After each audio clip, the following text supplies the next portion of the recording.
Today we are going to be talking about our inquiry project again. And the big thing that I want to talk about with this project is just the planning, kind of getting a general overview, and understanding how many steps are involved in doing a good job with an inquiry project. Again, I'm reminded of the 2020 of it all. Usually, big projects are difficult for students because, frankly, you have 7 classes. You have a lot to think about throughout the day, and you're not only attending to the one project, right?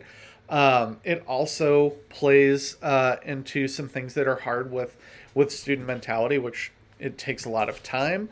There are a lot of steps. You have to do little portions at a time to be successful, but also see the big picture. And when I think about the skills that are involved in doing a good job in a project like this, these are very, very adult skills. These are things that pretty much every adult needs to do. Whether you're planning a project on how to, refinish a room in your house, or whether you're planning on how to purchase a house and get a mortgage, or whether you're thinking about switching auto insurance to save a little more money. All of these are a kind of inquiry project, and they all take this kind of mix of short-term and long-term thinking. For our purposes, we do want to be aware that we are going to finish with some products, right? And that actually we have a shorter term product and a longer term product that we're going to have to come back to as we are thinking about this. We also want to understand some things about our timeline and what our timeline looks like. The fact that we're going to finish a portion of this before we go on winter break, and then we're going to finish a portion of it when we come back. So really the big thing that we're going to start with and end with is that research is a recursive process, and that means that we're going to be repeating several steps again and again as necessary, and that we shouldn't be afraid of repeating steps. Repeating steps is a very necessary part of the process. So let's go ahead and start. Oh no, forgive me. Let's go ahead and start with understanding our goals. And so really what we want to understand is that it takes a lot of time. As I said, it includes a lot of instructions and a lot of steps. And so just at the outset, again, a typical high school student has difficulty with projects that take time, projects that include multiple steps, and projects that include a lot of instructions. So this is a challenging assignment from start to end. What do we want to think about? Well, what has gone well for you in the past when you've done a long-term project?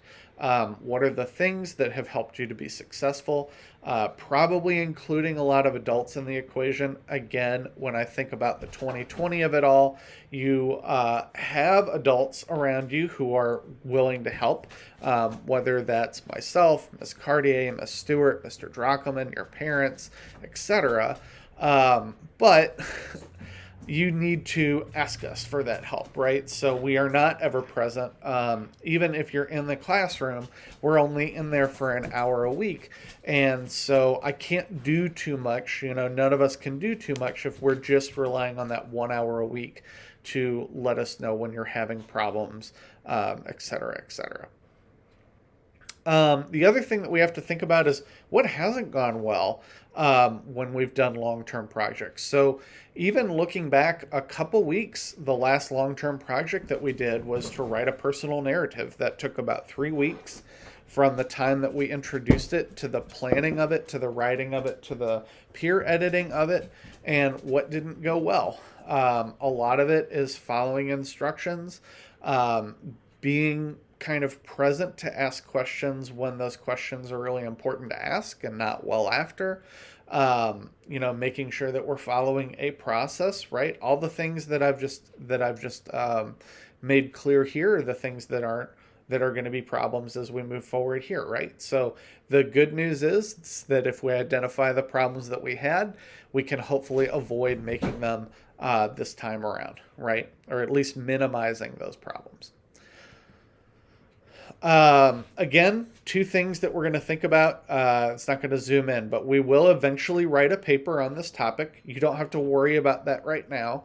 All you have to worry about right now is doing the day to day, and then being aware that one of the goals is a paper. The other is organization. I know that's kind of small, but organization is a big part of this project and something that I will consider right now. The organization for this project is your final. And so making sure that we have an inquiry folder that is well organized that you can come back to is a big part of that process. Sorry.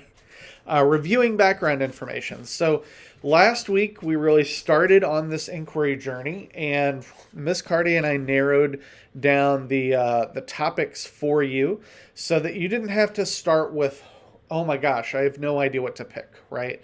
So we tried to give you a little bit of a leg up, tried to still give you a little bit of choice inside of picking those topics.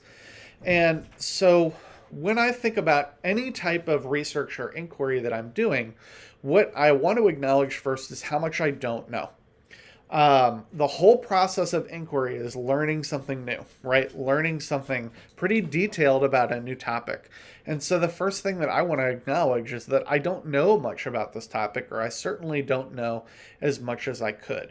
If I wanted to research something like fracking, man, I could tell you the basics of what fracking is, but I have no idea beyond that. So that would be something really serious for me to talk about. I think as we go through this project, my example for everybody is going to be COVID, right? So I don't know too much about COVID. Actually, none of us do. I know what I get on the news every day. I know the state of urgency. We can talk about numbers, et cetera, et cetera. I'm not exactly sure how this virus impacts our immune system differently than other viruses. Like everyone else in the world, I don't know exactly how it started, right? I don't know, so many things about the COVID virus itself. So if I were to look at that, just the big picture being COVID, then I would need a whole lot of background information, right? And so I do want to acknowledge this is very true, that sometimes people start research just to prove that they're right. And this is an innately flawed way to do research. In fact, any kind of decent research, you ask a scientist, their object is not to determine whether something is true or not. Their object is to observe a condition, right? And so even firsthand action research done in a lab or done in a social setting, the object is not to prove whether something is true or not. It is always to understand the condition. And so we, doing this type of research, reading research, have to follow the same kinds of rules, which means the first thing that we do is just need to test the waters and understand background information. So background information also needs to be sourced. Let's talk about COVID. There are still people out there who think that 5G Wi-Fi towers are causing COVID. How does someone come to a misconception that large? Well, they're going to Google. And if you aren't aware, Google is a very powerful search engine. And when you sign into Google, Google gets to learn who you are as a user, and it starts to craft its algorithm about the things that you want to see. So if you are going to conspiracy theory sites and doing deep dive research into conspiracy theories, then Google's going to give you the conspiracy theory stuff before it gives you any other kind of information. So how does somebody come to think that 5G towers could possibly transmit a virus into your body? They are so down the rabbit hole and reading these conspiracy theories that somehow they think that could be something that's acceptable. So one of the reasons really not to trust Google is that it feeds off of you as a person, and it kind of tells you what you want to hear. And that's not very good for finding basic background information, right? Wikipedia, likewise. I mean, Wikipedia is a great place if you want to fact check yourself, if you forgot like what year the Mongols invaded China, then Wikipedia is a great place to just find that information. It's probably not life-threatening to you whether or not they invaded in one year or another. So it's good for kind of reminding for background information. It's good for getting information on authors, on summaries of books, on things like this that most people can kind of generally agree about. But it's not going to be good for giving information on controversial issues, especially if what you're doing is trying to find background information. You can find a lot of misinformation both from Google and Wikipedia. So we have resources that are better than that, namely opposing viewpoints. And so that's the source that we want to use when we're gathering background information. Again, don't mistake, there's a lot of bad background information out there. So that's part of our research process, is to find the good information, not the bad information.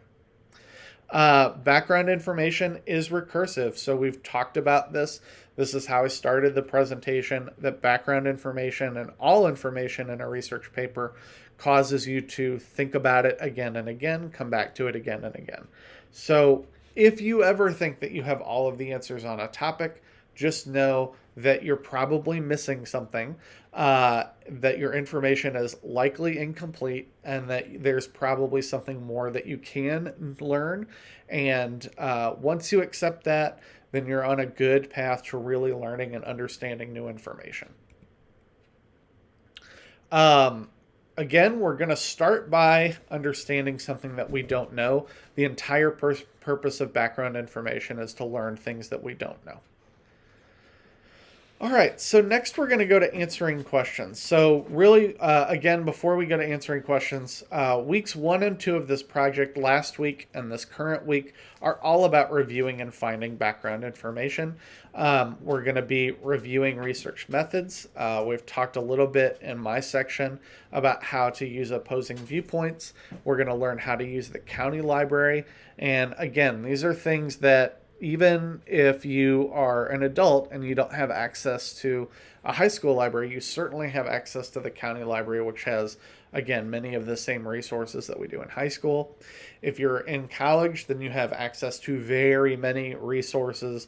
Those of you who are in my class and got to see me pull up my search engines that I have abilities to get to, I think we realized I had something like 17,000 databases that I can use. So way more than anyone ever really needs. So getting down to asking questions. So the first thing, after you get that background information, we want to think about, what's a list of questions that I can ask about this topic? Now that I know a lot more about this topic, what are some things that I really want to know? And I can start being specific, which is a big part of this process. Good questions, I'm over here now, mean layered answers. And so what do I mean by that? Understanding that nothing is black and white, especially in controversial issues. That some of our research might be firsthand, they might be laboratory studies, but most of the research that we're doing in an inquiry project is not firsthand information. What does that mean? That means that somebody has touched and perhaps interpreted information for you. And so understanding the perspective of who is feeding you that information is also really important. So you could have accurate information that's being spun in a way that's inaccurate. We want to be a little aware of that, right? So for example, people who kind of say that COVID was started by somebody eating a bat in China, we don't know any of that for sure. We do know that bats, dogs, other animals had a version of COVID-19 before people did.